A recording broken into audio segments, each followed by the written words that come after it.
상트페테르부르크. 겨울 새벽입니다. 바람이 오래된 건물 사이를 지나가고 멀리서 전차의 쇳소리가 희미하게 울립니다. 이 도시의 수많은 창문 중 단 하나의 방. 불은 꺼져 있고 시간은 멈춘 듯 고요합니다. 책상 위에 남은 것은 닳아버린 연필과 식어버린 차 한 잔, 그리고 종이 위를 가득 채운 수식들입니다. 종이 한가운데 굵은 글씨 하나가 적혀 있습니다. 엔트로피. 그 곁에는 리치 흐름, 특이점, 서저리. 이 수식들은 100년 동안 인류가 풀지 못했던 수학의 난제를 완성시킨 증거입니다. 그러나 수식은 남았고 증명은 완성되었지만 그 수식을 쓴 사람은 사라졌습니다. 엑스랩. 사라진 것들. 오늘의 이야기는 이름을 남기지 않고 역사를 바꾼 한 위대한 천재에 대한 기록입니다. 이 이야기는 아주 조용한 소년 하나에서 시작되었습니다. 1960년대 후반, 레닌그라드. 그는 말수가 없었고 친구도 많지 않았습니다. 대신 한 가지 능력이 압도적으로 뛰어났습니다. 한 번 본 문제는 다시 틀리지 않았습니다. 다른 학생들이 머리를 싸매고 있는 사이, 소녀는 잠깐 눈을 감고 다시 눈을 뜨더니 한 번에 해법을 적어 내려갑니다. 그에게 수학은 계산이 아니라 풍경이었습니다. 그는 문제를 푸는 것이 아니라 문제 주변의 공간을 통째로 머릿속에서 돌려보고 접어보고 펼쳐보았습니다. 소녀는 마지막 문제에 답을 적자마자 펜을 내려놓고 고개를 듭니다. 전광판에 서서히 숫자가 뜹니다. 퍼펙트 스코어. 그는 국제수학올림피아드에서 만점을 받습니다. 하지만 이건 훗날 벌어질 일에 비하면 단지 프롤로그에 불과했습니다. 그보다 훨씬 이전 1904년 프랑스의 수학자 앙리 푸엥카레는 하나의 치명적인 질문을 남겼습니다. 단순 연결된 3차원 공간은 반드시 3차원 구와 같은가? 우리가 사는 공간을 단순히 펼쳐본다면 그 구조는 무엇과 같은가? 이것은 단순한 호기심이 아니었습니다. 우주의 형상, 공간의 본질, 기하학과 위상수학, 전체의 기초를 뒤흔드는 질문이었습니다. 수많은 수학자들이 이 산을 오르려 했습니다. 그러나 누구도 정상에 오르지 못했습니다. 푸엥카레 추측. 이 이름은 어느새 수학자들에게 저주와도 같은 존재가 됩니다. 건드렸다가 인생이 끝난다. 그런 말이 나올 정도였습니다. 그리고 20세기 후반, 미국의 수학자 리처드 해밀턴이 완전히 새로운 방법을 제시합니다. 공간을 흐르게 하자 울퉁불퉁한 표면을 마치 열을 가해 매끈하게 만들듯이 시간이 지날수록 공률을 평균화시키는 흐름. 이것이 바로 리치 플로우입니다. 이 흐름이 잘 작동한다면 아무리 복잡한 3차원 공간도 시간이 충분히 흐르고 나면 단순한 형태로 변할 수 있습니다. 그 단순한 형태가 정말로 3차원 구라면 푸엥카레 추측은 풀리게 됩니다. 그러나 흐름은 중간에 무너졌습니다. 특정한 시간에서 공간의 공률이 무한대로 치솟아 찢어지는 일이 발생했습니다. 수학자들은 이것을 특이점이라고 불렀습니다. 해밀턴은 수년간 이 특이점과 싸웠습니다. 하지만 그 앞에서 결국 멈춰섭니다. 특이점은 마치 기하학이 허용하지 않는 검은 구멍처럼 모든 논리를 빨아들였습니다. 수학계는 이렇게 생각했습니다. 여기까지다. 이 문제는 아마 영원히 안 풀릴지도 모른다. 그러던 어느 날 조용한 온라인 서버 한 구석에서 새로운 논문이 하나 올라옵니다. 화려한 저널도 아니고 대형 학회의 발표도 아닙니다.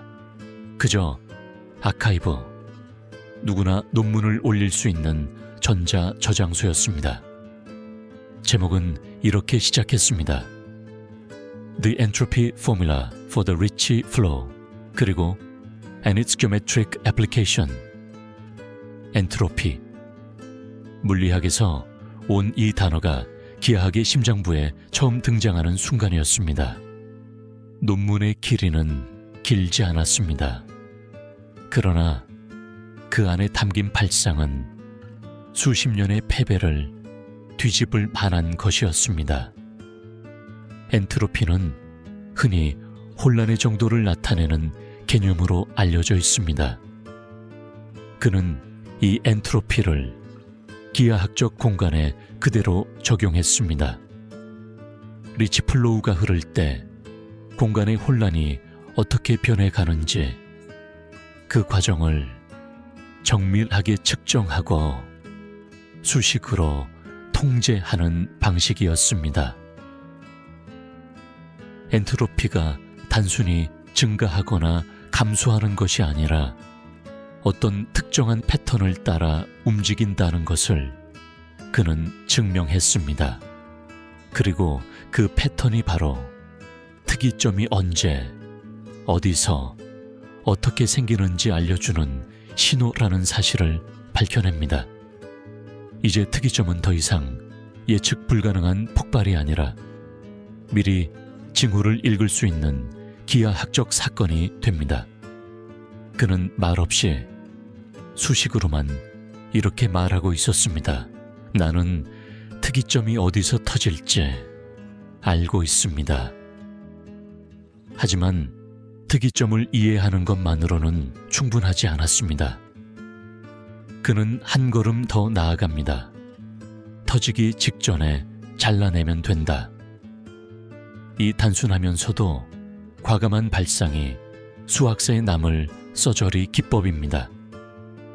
특이점이 생기는 부분만 정확히 잘라내고 그 자리를 적절한 기하학적 조각으로 메운 뒤 리치 플로우를 계속 이어갑니다.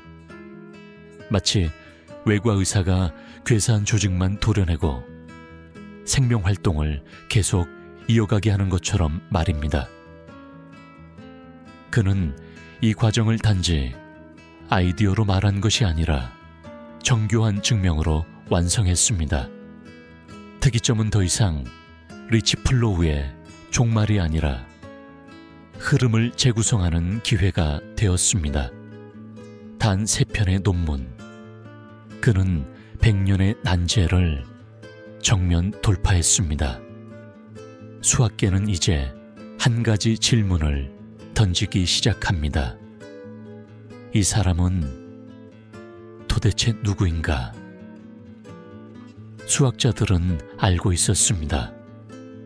이런 규모의 난제를 단 한 사람이 풀었다는 사실은 곧바로 믿을 수 있는 일이 아니었습니다.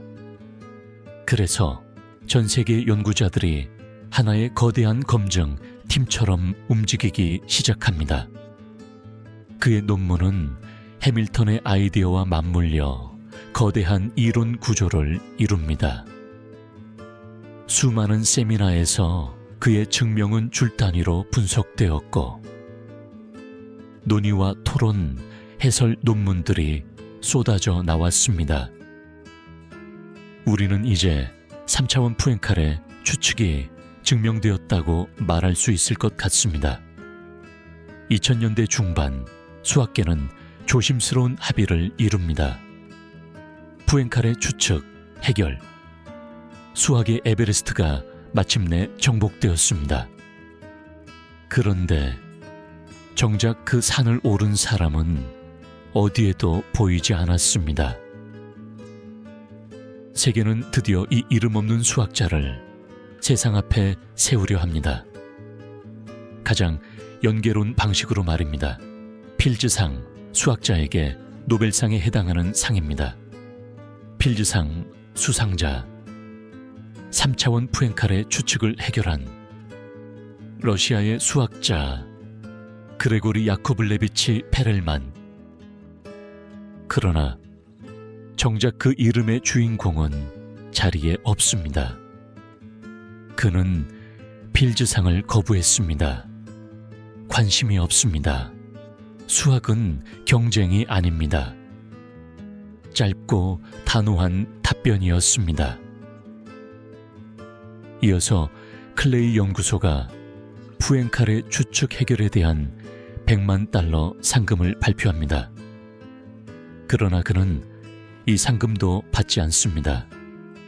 그는 말했습니다. 나는 이미 내가 필요한 것을 가지고 있습니다. 공로는 나 혼자만의 것이 아닙니다. 그리고 수학계의 도덕성을 믿기 어렵습니다. 이 말 뒤에 숨은 구체적인 갈등과 충돌은 아직도 베일에 쌓여 있습니다. 분명한 것은 한 가지입니다. 그는 명예와 돈, 모든 외적 보상을 거부했습니다. 그리고 세상에서 사라지기로 결정했습니다. 시간이 흐르면서 그의 소식은 점점 희미해졌습니다. 어느 연구소에도 이름이 없고 새로운 논문도 발표되지 않고 학교에서도 그의 자리는 언제나 비어 있습니다. 현지 언론은 그가 상트페테르부르크 인근 작은 아파트에서 조용히 살고 있다고 전합니다. 어머니와 함께 살며 산책을 하고 동네 가게에서 빵을 사고 때로는 아이들이 노는 소리를 한참 동안 바라본다고 합니다. 하지만 이 장면들은 어디까지가 사실이고 어디까지가 전설인지 정확히 알 수 없습니다. 분명한 것은 한 가지입니다. 그레고리 페렐만은 스스로 사라지기를 선택했다는 사실입니다. 그는 사라졌지만 그가 남긴 것은 사라지지 않았습니다. 리치 플로우는 이제 3차원 기하학을 이해하는 가장 강력한 도구 중 하나가 되었고 그의 엔트로피와 서저리 아이디어는 현대 기하학과 위상수학 그리고 우주론 연구까지 깊게 스며들었습니다.